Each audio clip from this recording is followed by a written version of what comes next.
les Taupiens, 2021 va à nouveau être une année chargée pour le streaming Disney, et pas uniquement parce qu'il y aura beaucoup de nouveaux contenus, aussi parce qu'il se pourrait que Disney+ lance, y compris en France, une nouvelle plateforme de streaming. Comme vous le savez, on en a parlé très récemment sur la chaîne, l'un des défauts principaux de Disney+, c'est que dans les pays où Disney n'a lancé que cette plateforme, il manque tous les contenus Fox, les contenus dits adultes et plus spectaculaires. Et ça, c'est un problème dont Disney a totalement conscience. Il manque les aliens, il manque Deadpool, il manque Independence Day, La planète des singes. Toutes ces sagas sont d'ailleurs actuellement disponibles sur la plateforme Prime Video, qui est un concurrent de Disney. Et donc, il semblerait que Disney réfléchisse enfin à lancer un nouveau service de streaming qui permettrait de pousser ces contenus un peu moins familiaux et un peu plus spectaculaires. Pour contrer ce problème d'une plateforme trop familiale, dès son lancement aux États-Unis, Disney+ a proposé un package qui comprenait un abonnement à ESPN ainsi qu'à la plateforme Hulu. Lorsque vous habitez sur le sol américain, vous pouvez faire le choix de vous abonner uniquement à Disney+,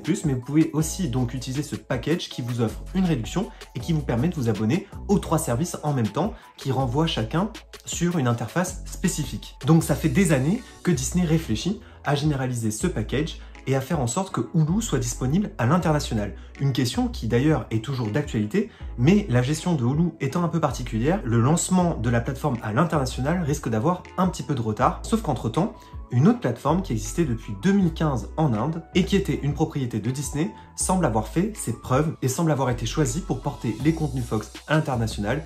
Il s'agit de la plateforme Hotstar. Contrairement à Hulu, Hotstar, c'est désormais une plateforme qui est complètement intégrée à la nouvelle interface de Disney+. C'est une plateforme qui a été créée en 2015, spécifiquement pour le territoire indien. Dessus, évidemment, il y a tout le catalogue de Disney+, mais il y a aussi une grande partie du catalogue de Fox, et en plus de ça, il y a du contenu dit local, donc des productions indiennes. Et cette façon de ranger les contenus semblerait convenir à Disney, qui, dans beaucoup de pays, doit s'engager à produire du contenu local. C'est le cas, par exemple, en Europe et en France. Disney va être obligé de produire du contenu avec des producteurs locaux. Et donc, c'est sur Star que seraient rangés la plupart des contenus ABC, Freeform, les contenus de Searchlight Pictures, les Fox évidemment. Il semblerait que, comme en Inde, la plateforme soit directement intégrée au service de streaming Disney+, qui soit une simple extension directement intégrée à l'interface. D'un point de vue technique, ce sera bien intégré de la même façon, et d'un point de vue marketing, ce sera aussi une marque qui sera portée directement par Disney. Pour l'occasion, la plateforme changera juste un tout petit peu de nom et s'appellera uniquement Star. Le principe est simple, Disney+ conserve son catalogue historique lié à son studio très familial, tandis que Star va proposer des contenus plus matures, plus adultes, des contenus un peu moins consanguins entre guillemets. Donc concrètement, oui,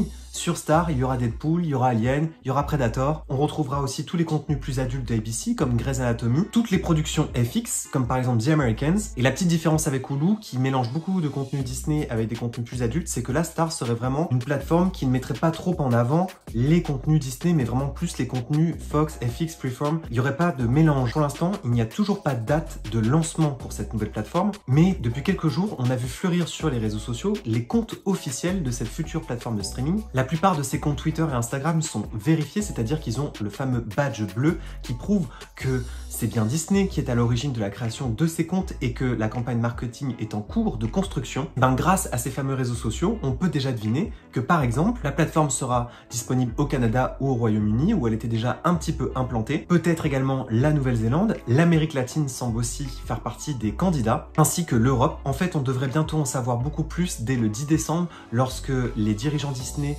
vont faire une conférence à l'occasion de la journée des investisseurs. Il est probable que cette petite extension fasse monter également le prix de la plateforme et qu'elle soit simplement optionnelle, mais ce sera encore un événement dans l'univers du streaming puisque ça voudrait dire que Disney lancerait encore une nouvelle plateforme de streaming de manière internationale. Et ça voudrait dire donc que de nouveau, Netflix et Amazon Prime, qui bénéficiaient encore de beaucoup de contenu de Disney, verraient leur catalogue diminuer encore un petit peu. La seule chose que l'on ne sait pas encore à propos de cette plateforme, c'est quels seront les contenus originaux qui seront proposés dessus, car pour l'instant, personne n'en a parlé. On parle plutôt que du catalogue historique, mais pas vraiment des contenus originaux. Et vous, à votre avis, à quoi peut ressembler cette plateforme? Est-ce que vous seriez prêt à payer un peu plus cher pour ajouter cette extension sur votre abonnement? N'hésitez pas à donner votre avis en commentaire. Et d'ici là, les Taupiens, n'oubliez pas que les rêves sont éternels.